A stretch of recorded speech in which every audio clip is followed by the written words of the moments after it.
Hello friends, नमस्कार। वाईसीटीसी के official YouTube channel पे मैं मुकेश वर्मा आप सबका बहुत बहुत स्वागत करता हूं। तो फ्रेंड्स, हम लोग जो क्विज श्रृंखला सॉल्व कर रहे थे, आज हम 25 के आगे 26वें क्वेश्चन से देखेंगे। 25 तक हमने संविधान के बाहर सॉल्व किया हुआ है, उसके आगे बढ़ते हुए जाएंगे। ठीक है, तो जो भी क्वेश्चन आते जाएंगे उनको हम टैकल करते हुए चलेंगे। देखिए, क्वेश्चन नंबर 26 आप सबके सामने स्क्रीन पे है। मैं पढ़ाना स्टार्ट करूं उससे पहले एक बार आप अपने जितने भी ग्रुप्स हैं, फ्रेंड्स हैं, सबके पास चैनल को शेयर कर दीजिए ताकि ज्यादा से ज्यादा लोग इस कार्यक्रम का फायदा उठा पाए। ओके फ्रेंड्स, आइए देखते हैं आज का पहला सवाल क्या है। फ्रेंड्स, पहला सवाल यह है कि भारतीय संविधान में है, पूछ रहा है कि भारतीय संविधान में है 300 आर्टिकल, 350 आर्टिकल, 400 से अधिक आर्टिकल या 500 आर्टिकल। ठीक है, तो आप सबको पता है कि वर्तमान में भारतीय संविधान में कितने आर्टिकल हैं। तो फ्रेंड्स, वर्तमान में 400 से अधिक आर्टिकल हैं। ठीक है, अगर पूछे मूल संविधान में, ठीक है, मूल संविधान में कुल कितने थे, अगर आपसे ये पूछ ले कि मूल संविधान में कितने अनुच्छेद थे तो आप क्या बताएंगे। तो फ्रेंड्स, मूल संविधान में 395 अनुच्छेद थे, आप ये बताएंगे। इसके अलावा मूल अनुच्छेद में पूछे कितनी अनुसूचियां थी। ठीक है, अनुसूचियां, तो मूल संविधान में कितनी अनुसूचियां थी आप सबको पता है कि 8 थी, और वर्तमान में कितना हो गई हैं, 12 हो गई हैं, 4 और ऐड कर दी गई हैं। ठीक है, पूछे कि कुल कितने भाग हैं, तो कितने भाग आप पढ़ते हैं, कुल 22 भाग। क्लियर। और वर्तमान में कितने हो गए हैं, वर्तमान में अगर आपके पूछे कि अनुच्छेदों की संख्या कितनी हो गई है, तो जो भी अमेंडमेंट और संविधान संशोधन किए गए हैं उनको जोड़ के इस समय संख्या कितनी हो गई है, 400 से अधिक हो गई। क्लियर है चीजें। आइए आगे बढ़ते हैं और देखते हैं नेक्स्ट क्वेश्चन क्या है।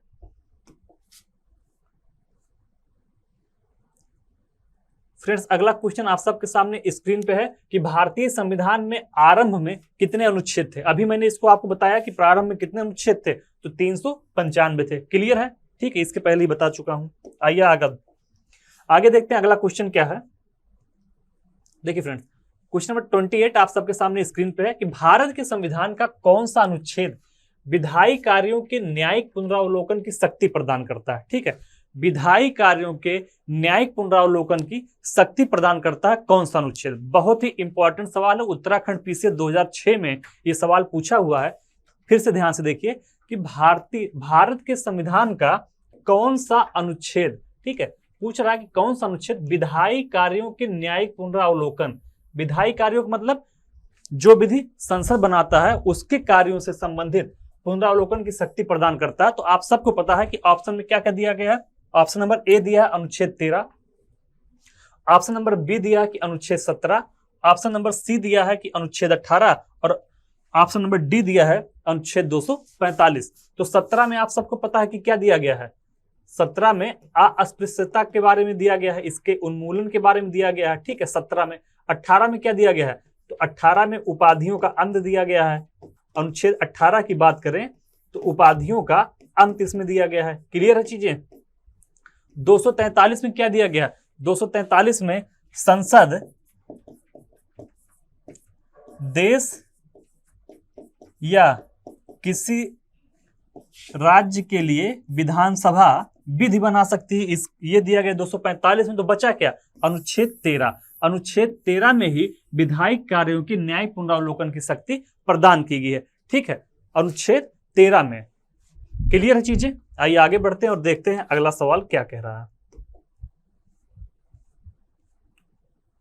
फ्रेंड्स, अगला सवाल आप सबके सामने स्क्रीन पे है। Question number 29, UP PCS ACF RFO mains का जो एग्जाम हुआ 2019 में, यह सवाल पूछा गया है। ठीक है, देखते हैं सवाल क्या कह रहा है। सूची 1 दिया है और सूची 2 दिया है, दोनों को सही रूप से सुमेलित करना है। ठीक है, तो आइए देखते हैं। देखिए, कह रहा है कि भारत का सर्वोच्च न्यायालय, भारत का सर्वोच्च न्यायालय, तो आप सबको पता होगा कि भारत का सर्वोच्च न्यायालय जो है वो कब बनाया गया था। तो भारत का सर्वोच्च न्यायालय 26 जनवरी 1950 को बना था। ठीक है, अगर कभी आपसे संघीय न्यायालय के बारे में पूछ ले, तो जब भी हम संघीय न्यायालय के बारे में पूछेगा, तो अगर पूछे संघीय न्यायालय कब बनाया गया था, तो फ्रेंड्स संघीय न्यायालय आपका 1937 में बनाया गया था। कब बनाया गया था, 1937 में संघीय न्यायालय बनाया गया था।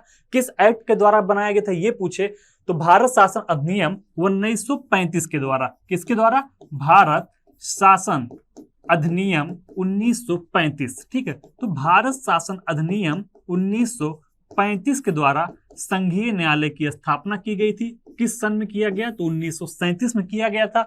अगर पूछे सर्वोच्च न्यायालय कब, तो 26 जनवरी 1950 को। अब पूछ रहा है कि सुमेलित करना कि भारत का सर्वोच्च न्यायालय किस अनुच्छेद में चर्चा की गई? तो भारत का एक सर्वोच्च न्यायालय होगा, किसमें बताया गया है? आर्टिकल 124 में बताया गया। निर्वाचन आयोग के बारे में कहां बताया गया है? तो निर्वाचन आयोग से संबंधित प्रोविजन आर्टिकल 324 में किए गए हैं। वित्त आयोग आप सबको पता है कि आर्टिकल 280 में है। इसके अलावा संघ लोक सेवा आयोग कहां पे रहेगा? 315 में हो गया। ठीक है, तो क्लियर हो गया। आइए देख लेते हैं कि उसका सही जवाब क्या होगा। देखिए, भारत का सर्वोच्च न्यायालय ए का 1 हो गया, निर्वाचन आयोग बी का 4 हो गया। ठीक है, ए का 1 हो गया और बी का 4 हो गया, तो ए का 1 और बी का 4, ऑप्शन नंबर डी इसका सही जवाब हो जाएगा। क्या हो जाएगा? ऑप्शन नंबर डी हो जाएगा। क्लियर है चीजें? आइए आगे बढ़ते हैं और देखते हैं अगला सवाल क्या कह रहा है। फ्रेंड्स, नेक्स्ट क्वेश्चन आप सबके सामने स्क्रीन पे आ गया है। क्वेश्चन नंबर 30 फिर से आपको सुमेलित करना है। ठीक है, वही सवाल दोबारा आ गया है रिपीट होके। 312 में क्या दिया गया? अभी हमने आपको बताया कि लोक सेवा आयोग के बारे में। 155 में क्या दिया गया? बस एक चीज बदल गया है, तो 155 में आपके राज्यपाल की नियुक्ति हो जाएगी। 315 में क्या हो जाएगा? देख लीजिए, मिला के इसको देख ही लेते हैं। देखिए, बस थोड़ा सा बदला, यहाँ पे आर्टिकल 155 शामिल कर दिया है। ठीक है, तो आर्टिकल 155 किससे संबंधित है? राज्यपाल की नियुक्ति के बारे में। 312 किससे संबंधित है? लोक सेवा आयोग के बारे में। 324 किससे संबंधित है? निर्वाचन के बारे में। इसके अलावा अनुच्छेद 315 किससे संबंधित हो जाएगा?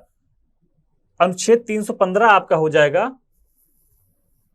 लोक सेवा आयोग के बारे में, और अनुच्छेद 312 अखिल भारतीय सेवाएं। ठीक है, अगर आपसे अखिल भारतीय सेवाओं के बारे में पूछे तो अनुच्छेद 312 में दिया गया। इसके अलावा 315 में क्या दिया गया है? लोक सेवा आयोग के बारे में। ठीक है, तो लोक सेवा आयोग के बारे में किसमें दिया गया? 315 में। अखिल भारतीय सेवाएं कहां दी गई है? 312 में। निर्वाचन कहां दिया गया है? 324 में। और राज्यपाल की नियुक्ति कहां दिया गया है? तो आर्टिकल 155 में दिया गया है। चीजें क्लियर हैं? आगे बढ़ते हैं और देखते हैं next question.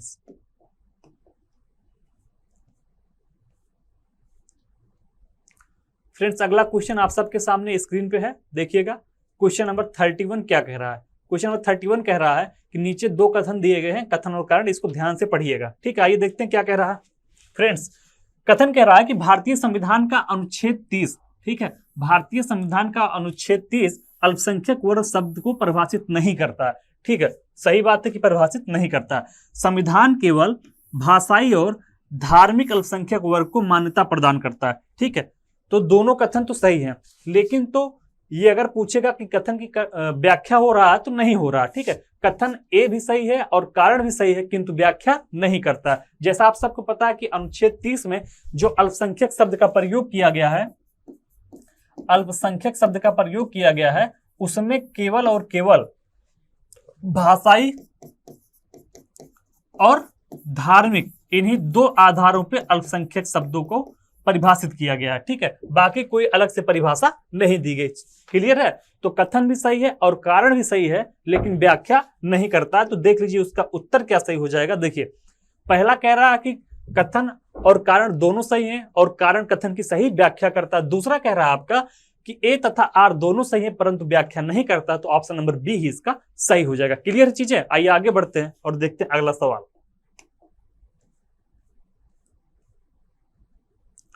Friends, next question आप सबके सामने स्क्रीन पे आ गया। क्वेश्चन नंबर 32 क्या कह रहा है? धन विधेयक भारत के संविधान के किस अनुच्छेद में परिभाषित किया गया है? ठीक है, सवाल क्या पूछ रहा है, ध्यान से पढ़िएगा। सवाल कह रहा है कि धन विधेयक, ठीक है, भारत के संविधान के किस अनुच्छेद में परिभाषित किया गया है? तो कहां पे परिभाषित किया गया? धन विधेयक के बारे में जो चर्चा की गई है, आप सबको पता होगा कि आर्टिकल 110 में किया गया। अनुच्छेद 110 में धन विधेयक के बारे में चर्चा की गई है। और धन विधेयक से संबंधित प्रस्ताव कहां पे पेश किए जा सकते हैं? कभी सवाल ये पूछ ले तो धन विधेयक से संबंधित प्रस्ताव केवल और केवल जो धन विधेयक है वो लोकसभा में ही पेश किया जाता है। धन विधेयक के ऊपर राज्यसभा का कोई अधिकार नहीं होता है। ठीक है, राज्यसभा का कोई अधिकार नहीं होता, वह धन विधेयक को रोक भी नहीं सकता है। ठीक है, राज्यसभा का कोई अधिकार नहीं होता है। ठीक है, तो धन विधेयक के मामले में लोकसभा को अनन्य शक्ति प्राप्त है। ठीक है, राज्यसभा उसमें कोई भी इंटरफेयर नहीं कर सकता। किसके बारे में? धन विधेयक के बारे में। क्लियर हो गई? और धन विधेयक कहां पे दिया गया है? आर्टिकल 110 में। क्या सही हो जाएगा? आर्टिकल 110 किससे संबंधित है? धन विधेयक से संबंधित है। ठीक है, इसके अलावा बाकी दिया आर्टिकल 109, 111, 112 वो नहीं सही है। क्या सही हो जाएगा आपका? आर्टिकल 110। क्लियर है चीजें? आइए आगे बढ़ते हैं और देखते हैं अगला सवाल। तो फ्रेंड्स अगला क्वेश्चन फिर से है कूट वाला, आप सबके सामने आ गया है, देखते हैं। देखिए इसमें मिलान करना है। उपाधियों का अंत किया गया, तो उपाधियों का जो अंत किया गया है आप सबको पता है इसका वर्णन किसने किया गया है? तो आर्टिकल 18 के माध्यम से उपाधियों को धारण करने पे रोक लगाएगी। ठीक है, और आर्टिकल 18 कहां पे दिया गया है? मूल अधिकार में दिया गया है। ठीक है, कहां पे दिया गया है? मूल अधिकार में दिया गया। तो इस प्रकार से उपाधियों को अंत को किससे मिला देना है? हमको फंडामेंटल राइट से मिला देना है। ग्राम पंचायतों का गठन कहां दिया गया? तो फ्रेंड्स आप सबको पता है कि ग्राम पंचायतों का जो गठन दिया गया है वो राज्य के नीति निर्देशक तत्वों के अंतर्गत आर्टिकल 40 में दिया गया। ठीक है, आर्टिकल 40 में क्या कहा गया है? पंचायतों का गठन कहा गया है। ठीक है, तो पंचायतों का गठन ये कहां पे हो जाएगा आपका? आर्टिकल 40 में हो जाएगा। तो ग्राम पंचायत के गठन को किससे मिला देंगे? राज्य के नीति निर्देशक तत्वों से मिला देंगे। इसके अलावा अगला क्या दिया है? 6 से 14 वर्ष तक के बच्चों को, 6 से 14 वर्ष के बच्चों को, पढ़ लेते हैं इसको आगे।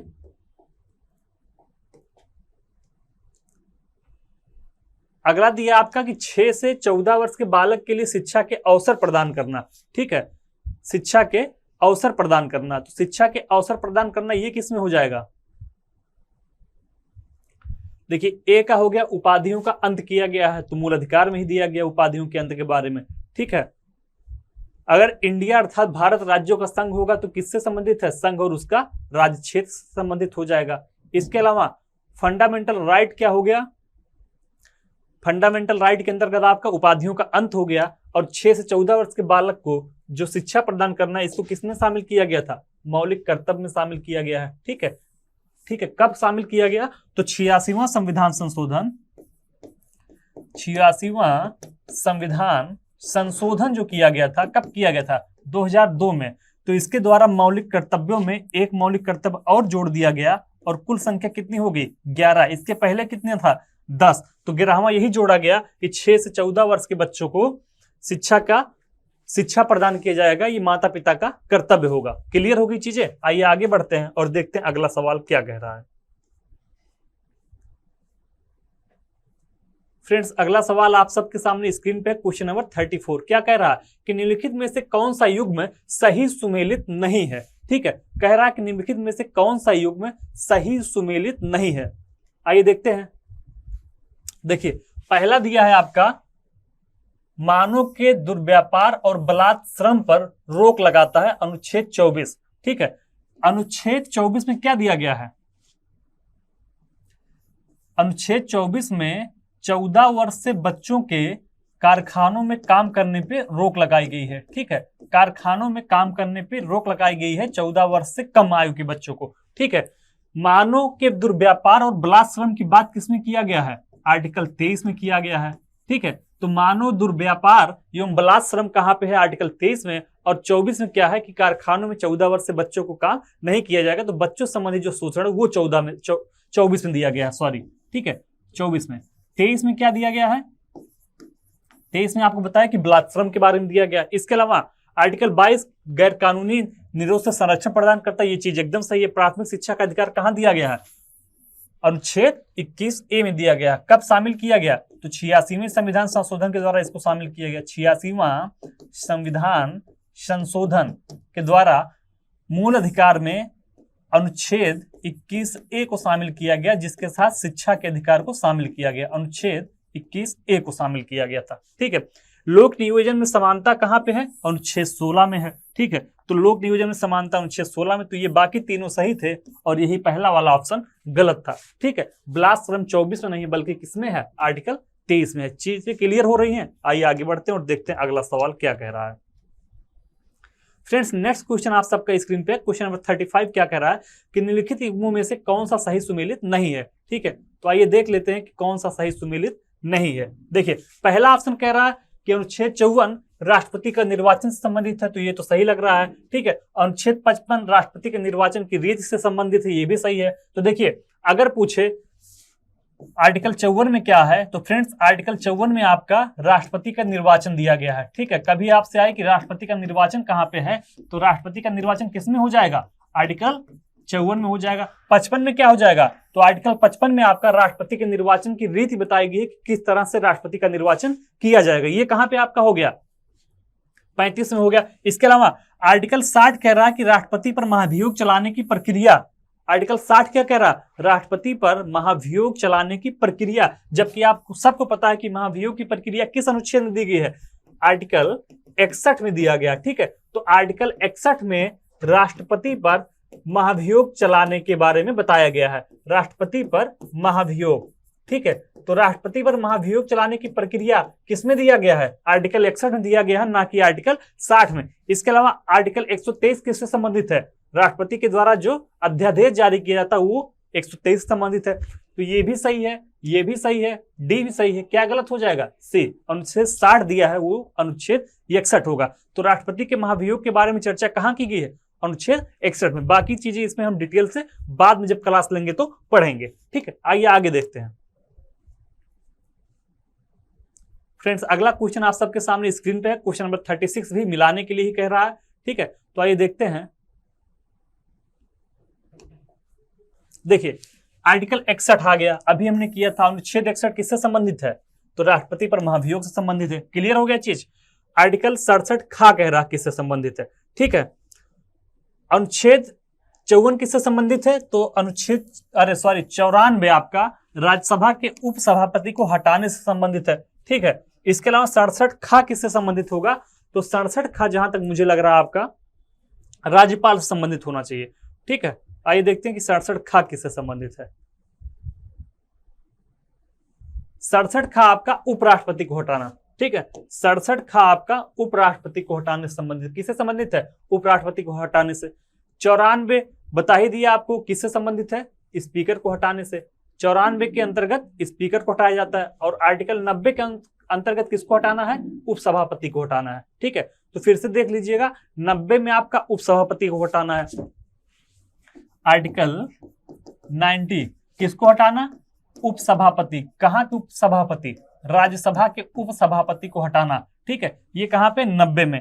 इसके अलावा 94 में क्या है, अगर 94 की बात करें तो 94 में आपका दिया गया है स्पीकर को हटाना। ठीक है, स्पीकर को हटाना। स्पीकर कहां चुने जाते हैं, तो स्पीकर जो अधिकारी होते हैं, ये संवैधानिक पद है, कहां पे, लोकसभा। ठीक है, जो लोकसभा के अध्यक्ष होते हैं उन्हीं को स्पीकर कहा जाता है। चीज क्लियर है। ठीक है, 67 खा में क्या है, उपराष्ट्रपति को हटाना। क्लियर, आगे बढ़ते हैं और देखते हैं अगला सवाल। फ्रेंड्स अगला सवाल आपका स्क्रीन पे है, क्वेश्चन नंबर 37। ठीक है, क्या कह रहा है, सवाल कह रहा है कि संघ का यह कर्तव्य होगा कि वह बाह्य आक्रमण तथा आंतरिक गड़बड़ी से प्रत्येक राज्य की रक्षा करे, ऐसा प्रावधान भारतीय संविधान के किस अनुच्छेद में किया गया। सवाल क्या कह रहा है कि संघ का यह कर्तव्य होगा कि वह बाह्य आक्रमण तथा आंतरिक गड़बड़ी से प्रत्येक राज्य की रक्षा करेगा, ये किस अनुच्छेद में कहा गया। देखिए दे दिया आर्टिकल 356। तो आर्टिकल 356 में किसके बारे में बताया गया है, राष्ट्रपति शासन के बारे में बताया गया है। ठीक है, राज्यों में राष्ट्रपति का शासन, ये कहां पे है, आर्टिकल 356 में हो गया। ठीक है, आर्टिकल 352 में क्या है, राष्ट्रीय आपातकाल। ठीक है, राष्ट्रीय आपातकाल। तो राज्यों में जो राष्ट्रपति का शासन लगाया जाता है वो 356 में है। राष्ट्रीय आपातकाल आपसे पूछ लेगा कभी कहां पे है, तो राष्ट्रीय आपातकाल आपका अनुच्छेद 352 में है। इसके अलावा अनुच्छेद 360 में क्या दिया गया है, अनुच्छेद 360 में आपका वित्तीय आपातकाल दिया गया है। क्या दिया गया है, वित्तीय आपातकाल। क्लियर है चीजें। तो अनुच्छेद 360 में आपका वित्तीय आपातकाल हो गया, 352 में राष्ट्रीय आपातकाल हो गया, इसके अलावा 356 में राष्ट्रपति शासन हो गया।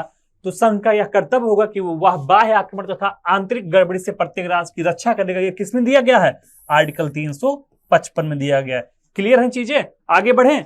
चलिए आगे बढ़ते हैं और देखते हैं अगला सवाल क्या कह रहा है।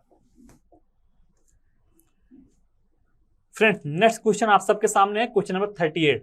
देखिएगा क्या कह रहा है। सवाल कह रहा है संघ का यह कर्तव्य होगा संविधान में निम्न अनुच्छेदों में से किसमें दिया गया। तो अभी हमने इसको सॉल्व किया, 355 में दिया गया। ठीक है, संघ का यह कर्तव्य होगा कि वह राज्य की आंतरिक गड़बड़ी और बाह्य आक्रमण से रक्षा करेगा। इसको अभी हम पढ़ चुके हैं। आइए आगे बढ़ते हैं और देखते हैं अगला सवाल क्या कह रहा है। फ्रेंड्स क्वेश्चन नंबर 39 आप सबके सामने स्क्रीन पे पढ़िएगा ध्यान से। कह रहा है कि संविधान के निम्नांकित में से किस प्रावधान के अंतर्गत भारतीय संसद को नया राज्य बनाने का अधिकार दिया गया है। तो ये आप सबको पता है कि नया राज्य बनाने का अधिकार किसके अंतर्गत दिया गया है, अनुच्छेद 3 के अंतर्गत। एक में क्या दिया है, संघ एवं उसका राज्य क्षेत्र। ठीक है, अनुच्छेद 1 में क्या कहा गया है, संघ एवं उसका राज्य क्षेत्र। ठीक है, तो यहाँ पर राज्यों और केंद्र शासित प्रदेशों के बारे में बताएगा। अनुच्छेद 2 क्या है, नए राज्यों को मिलाना। ठीक है, नए राज्यों को मिलाना, जो भारत में शामिल नहीं है उनको भारत में शामिल करना। और 3 में क्या है, नए राज्य बनाने का अधिकार। ठीक है, आर्टिकल 3 में क्या है, नए राज्य बनाने का अधिकार। ओके, नए राज्य बनाने का अधिकार। ठीक है, या फिर किसी राज्य के बदलने का अधिकार, नाम बदलना, राज्य का नाम बदलना। ठीक है, 2 राज्यों को काट के नया राज्य बनाना। ये सारी चीजें कहां पे दी गई हैं, अनुच्छेद 3 में दिया गया। क्लियर चीजें। आइए आगे बढ़ते हैं और देखते हैं अगला सवाल क्या कह रहा है।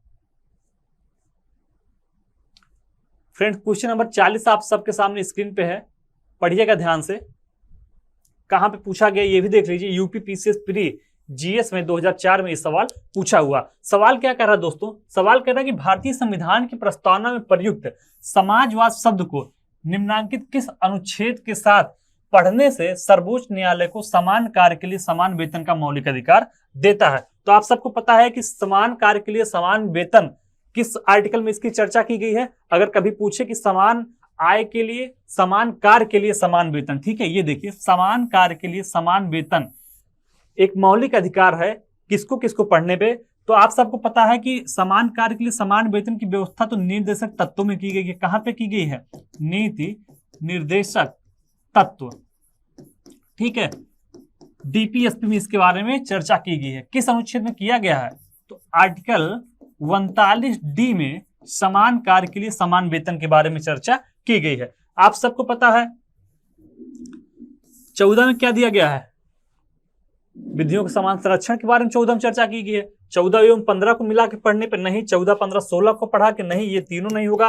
किसको किसको मिला के पढ़ने पे आपका समान कार्य के लिए समान वेतन होता है, तो 14 को और 16 को मिला के पढ़ने पे समान कार्य के लिए समान वेतन के बारे में चर्चा किया जाता है। ठीक है, ये जो केस था, ये जो व्यवस्था की गई है, ये भारत संघ ठीक है बनाम रणधीर सिंह के मामले में ये कोर्ट ने डिसीजन दिया था। तो किसके मामले में दिया था, भारत संघ तथा रणधीर सिंह का जो मामला है बनाम रणधीर सिंह का मामला। ठीक है, रणधीर सिंह मामला। ओके, तो इस मामले में सुप्रीम कोर्ट ने अपना डिसीजन दिया था कि आर्टिकल 14 और आर्टिकल 16 को मिला के पढ़ने पे समान कार्य के लिए समान वेतन परिभाषित होता है। ठीक है, तो 14 व 16 को मिला के पढ़ने से समान कार्य के लिए समान वेतन की परिभाषा निकल के आती है। ठीक है, क्लियर हो गई चीजें। तो कभी आपसे पूछिए समान कार्य के लिए समान वेतन जो 14 और 16 में परिभाषित किया गया है, ये किस डिसीजन के बाद आया, तो भारत संघ बनाम रणधीर सिंह मामला 1982 के मामले में ये डिसीजन आया था। ठीक है, तो इसी में कहा गया कि अनुच्छेद 14 और 16 को मिला के पढ़ने पे समान कार्य के लिए समान वेतन प्रभाव के बारे में सुनिश्चित होता है। इसके अलावा परिभाषित होता है, इसके अलावा डीपीएसपी के आर्टिकल 39D में इसके बारे में चर्चा की गई, समान कार्य के लिए समान वेतन के बारे में। चीजें क्लियर हैं। आगे बढ़ते हैं और देखते हैं अगला सवाल क्या कह रहा है। फ्रेंड्स अगला सवाल स्क्रीन पे है आप सबका। ठीक है, सवाल क्या कह रहा है कि भारतीय संविधान का छुआछूत उन्मूलन से संबंधित अनुच्छेद है। ठीक है, तो छुआछूत उन्मूलन से संबंधित मतलब अस्पृश्यता का अंत किसके द्वारा किया गया था, तो अस्पृश्यता का अंत किया गया आपका आर्टिकल 17 के माध्यम से। ठीक है, आर्टिकल 17 के माध्यम से अस्पृश्यता का अंत किया गया था। इसके लिए आपका एक अधिनियम लाया गया था, अस्पृश्यता अपराध अधिनियम 1955 लाया गया था। ठीक है, 1955 लाया गया था। तो फ्रेंड्स 17 के माध्यम से अस्पृश्यता का अंत किया गया और इसके लिए एक कानून लाया गया था, अस्पृश्यता अपराध अधिनियम 1955। ठीक है, आर्टिकल 18 में क्या कहा गया है? उपाधियों का अंत दिया गया है, उपाधियों का अंत दिया गया है। ठीक है, उपाधियों का अंत दिया गया है। और 616(4) में आप पूछेंगे तो इसी के माध्यम से आरक्षण की व्यवस्था की गई है। ठीक है, क्लियर है चीजें? आगे बढ़ते हैं और देखते हैं अगला सवाल क्या कह रहा है।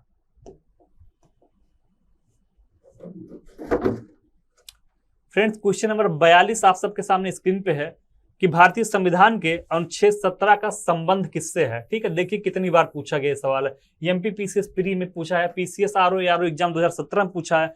तो भारतीय संविधान के अनुच्छेद 17 का संबंध किससे है? अस्पृश्यता के उन्मूलन से। अभी हमने आपको इसको बताया है।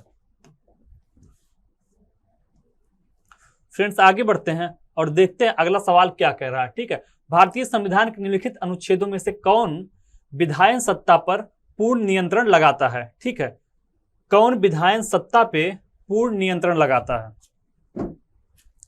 तो पढ़िएगा ध्यान से, कौन विधायन सत्ता पे पूर्ण नियंत्रण लगाता है? तो संविधान के निम्नलिखित अनुच्छेदों में से कौन विधायन सत्ता पर पूर्ण नियंत्रण लगाता है? तो आप सबको पता होगा कि ये जो आर्टिकल 14 है, विधियों के समान संरक्षण संबंधी चीजें यहाँ पे दी गई हैं, तो यही पे अनुच्छेद 14 ही विधायन सत्ता पर पूर्ण नियंत्रण लगाता है। ठीक है, 17 में क्या है आप सबको पता है कि अस्पृश्यता है, अस्पृश्यता है। ठीक है, अस्पृश्यता का अंत दिया गया है आर्टिकल 17 में। तो चीजें क्लियर हो गई। अगर विधायन सत्ता पर पूर्ण नियंत्रण की बात करें तो आर्टिकल 14 जो है वो विधायन सत्ता पर पूर्ण नियंत्रण लगाता है। क्लियर है चीजें? आगे बढ़ते हैं और देखते हैं अगला सवाल क्या कह रहा है। फ्रेंड्स अगला सवाल आप सबके सामने स्क्रीन पे है, क्वेश्चन नंबर 44, जिसमें मिलान करना है। ठीक है, तो आइए देखते हैं मिलान में क्या करना है। देखिए आपका दिया है उपाधियों का अंत, तो उपाधियों का निषेध किसके द्वारा किया गया है? आर्टिकल 18 के द्वारा। धार्मिक मामलों के प्रबंधन की स्वतंत्रता किसमें दिया गया है? अल्पसंख्यकों की भाषा का संरक्षण किसमें दिया गया है? आर्टिकल 29 में दिया गया है। इसके अलावा राइट टू शिक्षा किसमें दिया गया है? अनुच्छेद 21 में। धार्मिक मामलों के प्रबंधन की स्वतंत्रता किसमें दी गई है? आर्टिकल 26 में दिया गया है। ठीक है, तो आर्टिकल 26 में धार्मिक मामलों के प्रबंधन की स्वतंत्रता दी गई है। अल्पसंख्यकों की भाषा का संरक्षण दिया गया आर्टिकल 29 में, और राइट टू एजुकेशन दिया गया आर्टिकल 21A में। किसके द्वारा? तो 86वां संविधान संशोधन के द्वारा इसको शामिल किया गया है। 86वां संविधान संशोधन के द्वारा इसको शामिल किया गया है। क्लियर है चीजें? आइए आगे बढ़ते हैं और देखते हैं अगला सवाल क्या कह रहा है। फ्रेंड्स अगला सवाल आप सबका स्क्रीन पे है, कौन सा सही सुमेलित नहीं है? सवाल पूछ रहा है कि निम्नलिखित में से कौन सा सही सुमेलित नहीं है? फ्रेंड्स अस्पृश्यता का अंत आर्टिकल 17 में दिया है, तो बिल्कुल सही है। ठीक है, इसके अलावा गिरफ्तारी एवं निरोध के विरुद्ध संरक्षण आर्टिकल 23 में दे रहा है, जबकि आप सबको पता है 23 में क्या दिया गया है? बलात् श्रम के बारे में 23 में बताया गया है, बलात् श्रम एवं मानव दुर्व्यापार। ठीक है, मानव दुर्व्यापार के बारे में कहां बताया गया है? आर्टिकल 23 में। और गिरफ्तारी एवं निरोध के विरुद्ध संरक्षण कहां पे दिया गया है? तो आर्टिकल 22 में दिया गया है। तो गिरफ्तारी के विरुद्ध संरक्षण आर्टिकल 22 में दिया गया, ना कि 23 में। 23 में आपका बलात्श्रम और मानव दुर्व्यापार के बारे में दिया गया। धर्म की स्वतंत्रता आर्टिकल 25 में दिया गया, सही है। अल्पसंख्यकों के हितों का संरक्षण आर्टिकल 29 में दिया गया है, ये भी सही है। तो इसमें गलत क्या था? आपका ऑप्शन नंबर बी गलत था, बाकी सब सही थे। क्लियर है चीजें? आइए आगे बढ़ते हैं और देखते हैं अगला सवाल क्या कह रहा है। फ्रेंड्स अगला सवाल स्क्रीन पे क्वेश्चन नंबर 46 कह रहा है कि संविधान के किस अनुच्छेद के अनुसार ओबीसी को आरक्षण के प्रावधान दिए गए हैं? ठीक है, तो संविधान के किस अनुच्छेद के अनुसार ओबीसी को, अन्य पिछड़ा वर्ग को आरक्षण का प्रावधान किया गया है? उत्तराखंड पीएससी प्री एग्जाम 2016 में ये सवाल पूछा गया है। ठीक है, तो किसके अंतर्गत ये व्यवस्था की गई है? आर्टिकल 15(4) और 16(4) के अंतर्गत किया गया है। ठीक है, तो ये जो व्यवस्था की गई है ओबीसी को आरक्षण के लिए, वो आपका आर्टिकल 15(4) और आर्टिकल 16 के अंतर्गत किया गया है। तो ओबीसी आरक्षण के लिए कभी आप पूछे किसके अंतर्गत है, तो 15(4) और 16(4) के अंतर्गत ये व्यवस्था की गई है। आइए आगे बढ़ते हैं और देखते हैं अगला सवाल क्या कह रहा है। फ्रेंड्स अगला सवाल आप सबका स्क्रीन पे है कि भारतीय संविधान के निम्नलिखित में से किस अनुच्छेद में व्यवस्था की गई है कि सभी अल्पसंख्यकों को अपनी रुचि के शिक्षण संस्थानों की स्थापना प्रशासन का अधिकार होगा। ठीक है, तो शिक्षण संस्थानों की स्थापना के बारे में कहां पे चर्चा की गई है, देखिएगा शिक्षण संस्थानों के बारे में कहां पे चर्चा की गई है। ऑप्शन नंबर 1 आपका दिया है आर्टिकल 28 में, इसके अलावा आर्टिकल 29 दिया गया है, ठीक है, और आर्टिकल 30 दिया गया, आर्टिकल 31 दिया गया है। तो जल्दी से जाइए और बताइए कहां पे दिया गया है ये। ठीक है, आर्टिकल 29 है, 30 है और इसके अलावा 31 है। तो कहां पे दिया गया कि अल्पसंख्यकों को अपनी रुचि के शिक्षण संस्थाओं की स्थापना व प्रशासन का अधिकार है। तो ये जो चीजें दी गई हैं अल्पसंख्यक वर्ग को नागरिक के लिए बनाए रखने का अधिकार, वो आपका आर्टिकल 29 के अंतर्गत दिया गया। किसके अंतर्गत दिया गया है? आर्टिकल 29 के अंतर्गत दिया गया। ठीक है, तो अल्पसंख्यकों को अपनी रुचि का शिक्षण संस्थाओं की स्थापना 29 और 30 दोनों में उसके बारे में विधिवत रूप से चर्चाएं की गई हैं। ठीक है, तो दोनों में कहा गया है कि रुचि या मनपसंद शिक्षण संस्थान आर्टिकल 30 को मिला के पढ़ने पर ही होता है। तो हम कह सकते हैं अगर भाषा के बारे में पूछे तो 29 लगाएंगे और अल्पसंख्यकों को अपनी रुचि के शिक्षण संस्थाओं की स्थापना और प्रशासन के अधिकार के बारे में पूछे तो आर्टिकल हम 30 लगाएंगे। ठीक है, तो आर्टिकल 30 में अपनी रुचि के शिक्षण संस्थाओं की स्थापना के बारे में दिया गया है। क्लियर है चीजें? आगे बढ़ते हैं और देखते हैं अगला सवाल क्या कह रहा है। फ्रेंड्स क्वेश्चन नंबर 48 आप सबके सामने स्क्रीन पे है कि भारतीय संविधान का कौन सा अनुच्छेद बच्चों के शोषण के विरुद्ध मौलिक अधिकार से संबंधित है। तो बच्चों के शोषण के विरुद्ध मौलिक अधिकार से कौन सा अनुच्छेद संबंधित है? आप सबको पता है कि आर्टिकल 17 में क्या कहा गया है? अस्पृश्यता का उन्मूलन। ठीक है, तो अस्पृश्यता किसमें है? 17 में। 19 में क्या है? स्वतंत्रता का अधिकार, अभिव्यक्ति एवं स्वतंत्रता का अधिकार। ठीक है, अभिव्यक्ति एवं स्वतंत्रता का अधिकार किसमें दिया गया है? 19 में दिया गया है। आर्टिकल 30 में आप सबको पता है कि मानव दुर्व्यापार एवं बलात्श्रम है। मानव दुर्व्यापार एवं बलात्श्रम दिया गया है। क्या दिया गया है? मानव दुर्व्यापार एवं बलात्श्रम। ये कहां पे दिया गया है? 23 में। ठीक है, और बच्चों के शोषण के विरुद्ध मौलिक अधिकार किससे संबंधित है? आर्टिकल 24। तो यही इसका सही जवाब हो जाएगा। ठीक है, तो 14 वर्ष से कम आयु के बच्चों को आप कहीं पे काम पे नहीं रख सकते। ये कहां पे दिया गया? आर्टिकल डी में। तो बच्चों के शोषण संबंधित चीजें कहां पे दी गई हैं? आर्टिकल 24 में। ठीक है, 17 में आपका अनटचबिलिटी दिया गया है, 19 में अभिव्यक्ति स्वतंत्रता दी गई है, उसके बारे में 6 स्वतंत्रताओं की चर्चा की गई, आगे हम लोग इस पर डिस्कस करेंगे। 23 में मानव दुर्व्यापार एवं बलात्श्रम दिया गया और 24 में जो आपका पूछा गया सवाल है शोषण के विरुद्ध मौलिक अधिकार। क्लियर? आगे बढ़ते हैं। फ्रेंड्स नेक्स्ट क्वेश्चन आपका स्क्रीन पे क्वेश्चन नंबर 49 पूछ रहा कि भारत के संविधान के अंतर्गत कौन सा अनुच्छेद कारखानों में बालकों के नियोजन का प्रतिषेध करता है। तो अभी जो इसको हल किए थे कि आर्टिकल 24 के अंतर्गत बालकों का कारखानों में नियोजन पर प्रतिषेध करता है। कितने वर्ष के? 14 वर्ष से कम आयु के बच्चे कारखाने में काम नहीं कर सकते हैं। ठीक है, तो ये अनुच्छेद उस पर रोक लगाता है। बाकी 19 के बारे में आप जानते हैं, अभिव्यक्ति स्वतंत्रता, 17 में अनटचबिलिटी और 23 में क्या दिया गया है? मानव दुर्व्यापार एवं बलात्श्रम। क्लियर?